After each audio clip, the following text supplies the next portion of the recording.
आज आप गुरुदेव से मिले, आज आपने उनसे क्या सीखा? क्या चीज़ें आपने रख ली? नहीं, नहीं, ये प्रैक्टिकल वाली चीज़ें बताई ना उन्होंने मेरे को, बहुत सारी। जैसे? यही वाली कि अब जैसे उन्होंने उसको समझाया कि मान लो कोई इंसान जैसे भक्त रूप में आ रहा है, तब उसका धर्म अलग है। हाँ, बट यदि वो अब अगले अपने प्रारूप में किसी और रोल में आ रहा है, जैसे एज़ ए पॉलिटिशियन आ रहा है, हाँ, तो अब तो वो विचारधारा वर्सेस विचारधारा होगा। हाँ, समझ रहे हो? तो बिल्कुल। तुम्हारा रोल अलग है, तो तुमको दोनों को समझना पड़ेगा। तो आप दोनों समझते हैं? नहीं, नहीं, मैं तो ऐसे ही सीख लेता हूँ ना। अब अब मैंने तो जो अब देखा है उन्होंने समझाया, मैंने सीख हाँ, लिया, तो जैसे समझ गया जैसे मैं। महाराज जी ने जो कहा, तो उस हिसाब से तो आप को सबसे मिलना चाहिए और उस हिसाब से लेना चाहिए, लेकिन आप रहते हैं कि अपनी धुन में मस्त रहते हैं। जैसे रिपोर्टर कोई आया, तो वो अपने धर्म को लेकर के आ रहा है, उसका काम ये है कि उस तरीके का उटपटांग सवाल पूछना, कुछ चीज़ें ऐसी निकलें जो विवादित हों या ऊपर से जो भी कहा गया है कि टारगेट ये चीज़ें निकलवानी है, तो उस तरह का सवाल करेगा वो। हाँ, तो मैं कर तो रहा हूँ वो चीज़। हाँ, मैं तो बल्कि अब वो दोनों फॉर्म में है। जैसे मैंने बहुत सारे लोगों को बोला भी कि मतलब तुम वैसे आके बैठो ना, हुँ, रिपोर्टर्स को भी। हुँ, हाँ, तुम वैसे आके बैठो, किसी दिन रिपोर्टर बन के मत आओ। हाँ। बहुत सारे लोगों ने तो बोला भी कि हाँ बाबा जी, ऐसे रिपोर्टर बन के नहीं ना, आपके साथ सिर्फ बैठने के लिए आ रहे हैं। आप बताइए वहाँ अच्छा, पे। धर्म केवल नियमों का पालन है या आत्मा की खोज है? नहीं, वो नियम कहाँ से आए ना, जैसे ये धर्म को आप साइंस के हिसाब से वैसे समझ सकते हो। जैसे हमने समझा ना कि ये ब्रह्मा का पूरा वो है वेब सीरीज। हाँ, तो उस वेब सीरीज के अंदर तुम्हारा क्या रोल है, उस रोल को तुम कितने बढ़िया तरीके से पूरा कर सकते हो, वो धर्म है। उसकी समझ कि तुम पुरुष पैदा हुए तो तुम्हारा क्या धर्म है, स्त्री पैदा हुई तो क्या धर्म है, अमीर पैदा हुए तो क्या धर्म है, गरीब पैदा हुए तो क्या धर्म है, किसी उसमें जगह में पैदा हुए तो भारत में पैदा हुए तो क्या धर्म है, बाहर पैदा हुए तो क्या धर्म है, फिर अपने काम के हिसाब से, कर्म के हिसाब से तुम्हारा क्या धर्म है। ये सब धर्म ही हो गए ना। और वो वेब सीरीज के अंदर वो रोल को प्ले कैसे करना है बढ़िया तरीके से, वो धर्म समझाता है। ये सारी अपनी कहानियाँ यही समझाती हैं कि राजा हरिश्चंद्र ने राजा होने का धर्म कैसे निभाया, या इंसान होने का धर्म कैसे निभाया, किसी और ने अपना वो पुत्र होने का धर्म कैसे निभाया, श्रवण ने जैसे पुत्र होने का धर्म कैसे निभाया। तो सब उसी को इंडिकेट करते हैं ना। बस वो क्या है कि वो अलग अलग पार्ट में है अभी, उसको एक एक में समझना बहुत ज़रूरी है। क्योंकि हम क्या करते हैं ना, वो वाली चीज़ को उठा लेते हैं जो हमको फ़ायदा देती है धर्म की व्याख्या। हाँ, कि यार ये गणेश जी को स्टोरी को तो उठा लिया कि उन्होंने माँ बाप में भगवान दिया, बाकी सब स्टोरी जिसमें माँ बाप को मारा गया, बहुत सारी चीज़ें की गई। जैसे परशुराम की कहानी है, उसने तो अपने बाप के कहने पे अपनी माँ को मार दिया था। मतलब अब देखो ना, उस वो भी धर्म था, क्योंकि उसने अपनी बेसिकली वही बोलते हैं ना कि जो पिता धर्म है कि पुत्र आज्ञा वाला होता है, पहले ऐसे मानते थे हाँ, कि एक बार पिता ने आज्ञा दे दी तो पुत्र को मानना ही पड़ेगा वो। और आज्ञा के चलते ही गणेश जी का भी सिर कटा था। हाँ। तो ये वही है ना, ये धर्म की समझ जो है वो बहुत लाइक गूढ़ होती है। लाइक वो एक एक एंगल से तुम समझोगे तो फंसोगे, क्योंकि वो क्या है कि तुम्हारे 360 डिग्री जो लाइफ तुम जी रहे हो, सांस लेने से लेके हर चीज़ हाँ। तुम कैसे कर रहे हो, कि ताकि वो हमेशा तुम्हारी उस चेतना को उस भगवान की चेतना से जोड़े रखे। अच्छा, इसमें जैसे आपने जो 2 उदाहरण दिए, अब दोनों में अगर ये समझना हो कि बड़ा क्या है, जैसे आपने कहा कि परशुराम जी ने जो पिता की आज्ञा मानी और गणेश जी ने माता की आज्ञा मानी, लेकिन जब वो एक की आज्ञा मान रहे हैं, तो दूसरे की अवहेलना भी तो हो रही है अगर वो कुछ कह रहा है और वो नहीं मान रहे हैं यही तो? तो धर्म संकट होता है ना, कि अब 2 धर्म हो गए। हाँ, अब वो पुत्र भी है, मतलब मतलब बाप का भी बेटा है और माँ का भी बेटा है। हाँ, अब वो यदि आपस में यदि वो कॉन्फ्लिक्ट करेगा तो क्या होगा, कि यदि मान लो जैसे कई बार पिता पुत्र और पिता का जो धर्म है और वो माँ और तुम्हारा जो भगवान के प्रति धर्म है उसके बीच में आ रहा हो, तो जैसे प्रहलाद के केस में हुआ, हाँ, तब किस चीज़ को बड़ा माना जाएगा? ये समझ रहे हो? इस पूरी को कहानी की तरह समझो ना कि हाँ, यदि कहानी के अंदर ये सिचुएशन आई, तब क्या डिसीज़न लेना है? तो वो धर्म समझाता है कि क्या डिसीज़न लेना है। यदि कहानी में ऐसी सिचुएशन आ जाए कि अब मान लो तुम्हारा ईस्ट एक साइड है और तो लाइक सच अलग साइड है। जैसे तुम महाभारत पढ़ोगे तो पूरा धर्म का समझ में आएगा ना। जैसे गांधारी ने अपना धर्म निभाया, पत्नी होने का तो निभाया, बट क्या उसने लाइक वो जो नीति वाला जो धर्म है, अपनी स्त्री होने का निभाया? मतलब जो द्रौपदी के सामने सब कुछ हो रहा था तो वो भी वहीं पे थी। क्या उसने वो वाली चीज़ निभाई? माँ होने का तो निभा दिया उसने। दुर्योधन को सब तप दे दिया, सब कुछ उसकी प्रोटेक्ट किया, सब कुछ पत्नी किया, होने का भी पत्नी निभाया होने और का आँख भी पे निभा पट्टी दिया। बाँध के रखा। बट कहीं न कहीं चूक हुई ना उससे। हाँ। जैसे भीष्म पितामह में भी अपना जो बेटा होने का धर्म वो कितना वचन देके पूरा निभाया। प्रतिज्ञा ले कि हाँ, बस मैं यही नहीं ऐसे में करूँगा। अगर धर्म संकट जब पड़ जाता है और मान लीजिए एक की बात मान रहे हैं, दूसरे की नहीं मान रहे, तो क्या पाप के भागी होंगे? पाप के भागी हो, पाप पुण्य का आप वैसे क्यों देख रहे हो मतलब? हाँ, वो ऐसे है ना कि आपकी चेतना अटक जाएगी वहाँ पे, हाँ, वही होगा वो, कि आप वो स्पिरिचुअल जर्नी में पूरा प्रोग्रेस नहीं कर पाओगे क्योंकि कहीं न कहीं वो अहंकार आपको फिर से पकड़ लेगा। हाँ। जैसे कृष्ण ने भीष्म पितामह को जब लास्ट में समझाया तो क्या समझाया? उन्होंने अपना खुद का वचन तोड़ के ये दिखाया कि वचन ऊपर नहीं है, धर्म से वचन ऊपर नहीं है। उन्होंने खुद बोला था ना मैं शस्त्र नहीं उठाऊँगा, तोड़ दिया ये वाला, ये ले, अपना ही वचन तोड़ दिया मैंने, उठा लिया मैंने शस्त्र। फिर भीष्म पितामह को समझ में आया ना कि अच्छा, तो बेसिकली सिर्फ अगर एक प्रतिज्ञा लेके या उसके ऊपर हाँ, चले जाओगे तो वो ऐसा नहीं है, उसको टाइम के हिसाब से भी तुमको देखना है। तो अगर हमें धर्म सीखना है, सही जैसे आपने बताया कि अलग-अलग धर्म संकट होता है, अलग-अलग सिनेरियो होता है, उस हिसाब से चीज़ें करनी होती। तो क्या हमें राम से सीखना चाहिए या कृष्ण से सीखना चाहिए? नहीं, सबसे सीखो ना। सबसे सीखें। अब जैसे धम्मपदा जो बुद्ध ने लिखी है वो क्या है? वो धर्म की व्याख्या है पूरी। पूरी की पूरी आप पढ़ के देखो, उसके अंदर बढ़िया से धर्म एक्सप्लेन किया हुआ है उसने। और वो ऐसे ये सब नहीं है रिचुअल और ये सब। हाँ, हाँ। बिल्कुल लाइफ के हिसाब से बताया उन्होंने कि ये गृहस्थ में है तो इस इंसान का ये धर्म होता है, ये है तो इसका ये धर्म होता है, इसका ये धर्म होता है, इसका ऐसे होता है। पूरा वो सिनेरियो जो आप बोले ना, सब सिनेरियोज़ दिए हुए हैं। तो ये सिनेरियोज़ जब आप देखोगे, अब हर एक कहानी में आप उसको सीख-सीख के अलग-अलग एंगल समझ सकते हो। हुँ। और आप कैरेक्टर भी अलग-अलग रिलेट करोगे। कभी श्रवण के कैरेक्टर से रिलेट करोगे, कभी प्रहलाद के कैरेक्टर से। तो हर एक को कहानी से ये मान के चलो ना कि चेतना में कहीं न कहीं वो आपकी प्रवृत्ति को दिखा रही है। हुँ। वो जो प्रहलाद है वो बाहर थोड़ी है, वो अंदर ही है। ये सारा का सारा संसार तुम्हारे अंदर खेला जा रहा है। तो जब तुम उस टेंडेंसी को, देवीय और असुरीय टेंडेंसीज़ को बैलेंस कर दोगे, हाँ, और वो बैलेंस करना वो धर्म के हिसाब से ही समझ में आएगा तुमको। हाँ।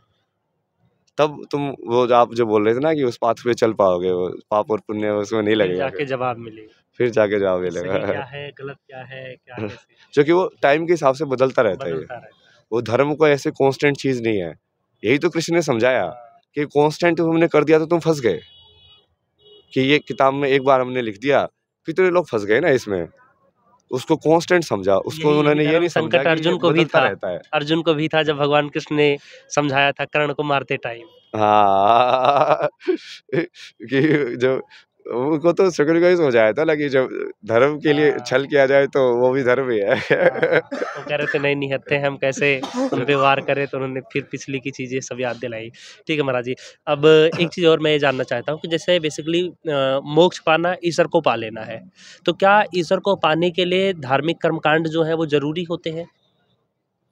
तरीके बनाए गए हैं वो। हाँ। जैसे आप मान लो कोई इंसान अब कितना ज़्यादा वो डिवोट हो सकता है, कितना कर सकता है, मान लो उसकी बुद्धि इतनी है नहीं या ये हाँ, सब, तो वो क्या बोलेगा यार मेरे को सिर्फ तरीका बता दे यार, करना क्या हाँ। है? जैसे अभी थोड़ी देर पहले जिनका हम नाम ले रहे थे, चाहे मीराबाई हो, चाहे कोई और हो जाए, उन्होंने तो सारी चीज़ें नहीं की, लेकिन अब जैसे है कि पिंडा-उंडा पिंडदान किया जाता है, बहुत सारे पूरे एकदम पूरा एक प्रोसीजर है।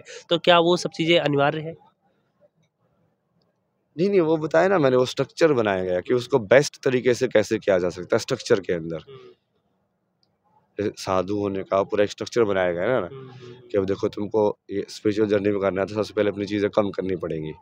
कम कपड़े पहनो भाई, 2-3 जोड़ी एक ही कलर के पहनो। इच्छाओं को कम करो, हुँ। एक ही जैसा दिखो, बाल-वाल कटवा लो, ये सब तुम्हारे खूबसूरती कुछ नहीं है, सब अननोन बन जाओ तुम। धीरे-धीरे वो अपनी ईगो ही तो किल कर रहे हो तुम। हुँ। भिक्षा माँग के रहो ताकि वो तुम्हारा अहंकार ऐसे ही भर जाए।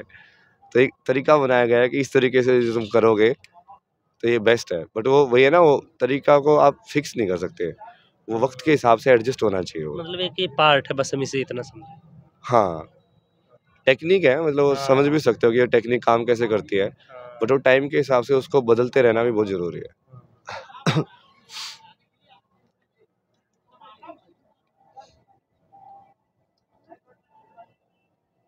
एक सवाल ये है महाराज जी कि कर्म महत्वपूर्ण है या भाग्य? तो हमने पहले भी पूछा था तो ये वही वही है, फ्री विल वाला हाँ, है ये वही। तो ये रहने देते हैं। तो फ़िलहाल महाराज जी इसमें इतना ही है। और एक चीज़ जो हमने कहा था कि हम अगले वाले एपिसोड में पूछेंगे शुरुआत में, लेकिन शुरुआत में हमने आपकी सेहत की बात की, तो हम चाहते हैं कि अब आखिर में इसका जवाब हो जाए। उस दिन आपको याद होगा हमने कहा था कि क्या पृथ्वी शेषनाग के सिर पर टिकी हुई है? ये इसके बारे में क्या कहेंगे? ये वो उसको एक देखने की वो है, जैसे अभी ये महाराज जी आए थे, वो चाँद का बता रहे थे हाँ, कि चंद्र दिन होता है ऐसे पहला वाला, वो शिव जी की जटा वाला जो चंद्र है वो इस दिन होता है। हाँ, फिर वो ऐसे फ़ोटो लाके दिखा रहे थे कि देखो दिख रही है आपकी शिव जी की जटाएँ, समझ रहे हो? हाँ। तो वैसे ही है, क्या दिख रहा है आपको शेषनाग का फल जिस पे टिकी हुई है? जो कि वो क्या है ना, वो देखने का तरीका थोड़ा अलग है। उसमें आप उसको लाइक ऊर्जा या उसकी फ़ॉर्म में ज़्यादा देख रहे हो। जैसे मैंने किसी को पहले जैसे वो उसका समझाया था विष्णु की, विष्णु कैसे लाइक क्षीर सागर में लेटा हुआ है, क्योंकि जैसे वो योग निद्रा में ही लेटा हुआ है, समझ रहे हो? हाँ, तो जो नीचे वाला जो है, मान के चलो कि मान लो आपका जो टच जो है धरती वाला, वो आपको कैसे अनुभव होगा योग निद्रा के अंदर, लाइक वो ऐसे ही फ्लोटिंग वाली चीज़ महसूस होगी आपको। हाँ, यही होता है। अंदर से जब ध्यान में आप जाओगे, ये सब हटा दो कंसेप्शन आपके मन में कि ये धरती है, ये है।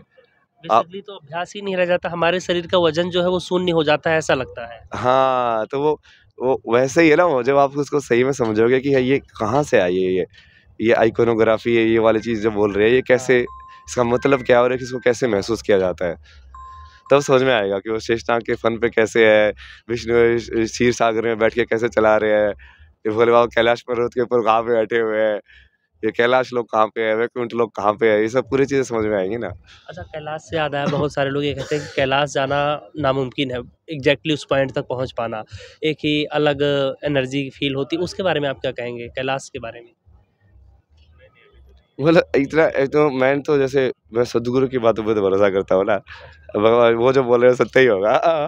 तो जैसे उसके हिसाब से मैंने जितना समझा है उसको वैसे ही समझा है कि वहाँ पे ये जो पूरे संसार के जो मैग्नेटिक और वैसे वाली जो है फोर्सेस जो हमारे शरीर को काइंड ऑफ यहाँ पे बैलेंस रखती हैं, वो थोड़ा अलग फॉर्मेशन में वहाँ पे, तो उसकी वजह से ही जैसे बाहर वाली कंडीशन चेंज कर दें तो आप जल्दी बूढ़े भी हो सकते हो, क्योंकि आपका शरीर क्या है, वो बूढ़ा कैसे नहीं हो रहा है, वो एक पर्टिकुलर मशीन ही है ना, वो एक पर्टिकुलर बीट पे वाइब्रेट कर रही है, वो बीट बाहर के बीट से सिंक में है। अब यदि उसको बदल दिया जाए, बाहर की ऑक्सीजन को कम कर दिया जाए, या आपकी जो इलेक्ट्रोमैग्नेटिक सिंक है वो तो वो आपके अंदर के सिस्टम भी वो उसको फोल्टर करेगा ना, फिर उसको समझ में नहीं आएगा।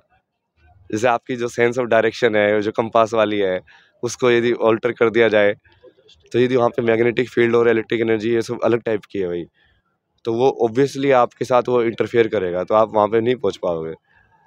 पर वो उससे ज़्यादा मेरे को एग्जैक्टली तो मैं क्या बताऊँ तो उसके क्या अंदर। ये जो जितनी एनर्जी हमारे आसपास है यहाँ की एनर्जी और कैलाश मानसरोवर की एनर्जी वो बिल्कुल डिफरेंट है? मतलब होनी चाहिए वो वहाँ पे, जिस तरह लग रहा है मेरे को ना। तो क्या कोई भी शरीर का जो इंसान का शरीर है वो इस उस एनर्जी से उस ऑरा से मैच कर पाएगा, या कोई है ही नहीं जो मैच कर पाए? उसके लिए पूरा शून्य होना पड़ेगा भाई, तभी तुम, क्योंकि शून्य वाली चेतना ही बाहर वाली चेतना से बिना इफेक्ट हुए काम कर सकती है। अब तुम्हारे माइंड में थॉट ही नहीं चल रहे हैं, थॉट चलना मतलब इलेक्ट्रोमैग्नेटिक वेव चलना, करंट चलना, वो करंट जो बाहर के करंट से तुमको है ही नहीं इफेक्ट होना, तूने उसको ही शून्य कर दिया, तो बाहर कैसे भी इलेक्ट्रिक मैग्नेटिक एनर्जी हो, तुमको क्या फर्क पड़ता है। सही बात है। तो महाराज जी, आज जितनी चीज़ें हमने आपसे बातचीत की, इसमें एक ही चीज़ थी ऐसी जो मेरे समझ में नहीं आई है। ये जो धर्म संकट वाली बात है, ये बहुत बड़ा पॉइंट है कि अच्छा इस पॉइंट पे ये चीज़ सही हो जाती है, इस पॉइंट पे एक चीज़ गलत हो जाती है। तो क्या मैं ऐसा कर सकता हूँ, अगर आपकी आज्ञा हो, कि मैं रामायण और महाभारत से कुछ ऐसे क्वेश्चन निकाल लूँ जिसमें उस धर्म संकट में जहाँ-जहाँ फँसे हों? हाँ, सिनेरियोज निकालो हाँ। कि, और उसको उसके थ्रू बहुत बढ़िया तरीके से हम समझा सकते हैं कि धर्म का क्या है। जैसे द्रौपदी को कृष्ण ने क्या बोला उस टाइम पे कि तेरा क्या धर्म है, जब ये सारी चीजें हुई तो द्रौपदी को समझाया ना उसने कि देख ये होने क्या होती है, इस सारे सवालों का जवाब भी दिया जो आप पूछ रहे थे, उस द्रौपदी ने ही पूछा कि मैंने क्या कर्म किया था कि मेरे साथ ये हुआ। आप बेसिकली बोलते अब सब कर्म के हिसाब से होता है। अगले अगले एपिसोड में जैसे इस तरीके के सवाल के, जैसे द्रौपदी ने जो 5 पतियों के साथ शादी की, क्या वो हाँ, सही उसने था? अपना धर्म कैसे निभाया, वो गलत था? ये इन सारे टॉपिक पर हम चर्चा करेंगे। तो बाकी महाराज जी बहुत-बहुत धन्यवाद बातचीत के लिए। और महाराज जी अपनी सेहत का ध्यान रख रहे हैं। महाराज जी क्या रख रहे हैं? वो तो महादेव रख रहे हैं। महाराज जी से जब भी कहो तो वो इग्नोर कर देते हैं कि कोई क्या ही रखेगा। वो जब तक चाहेंगे तब तक मैं जीवित हूँ, जिस दिन वो चाहेंगे उस दिन सब खत्म हो जाएगा, क्योंकि मैं शून्य हूँ, मैं कुछ हुई हूँ ही नहीं। तो फिलहाल दोस्तों इस वीडियो में इतना ही, बने रहिए आप हमारे साथ।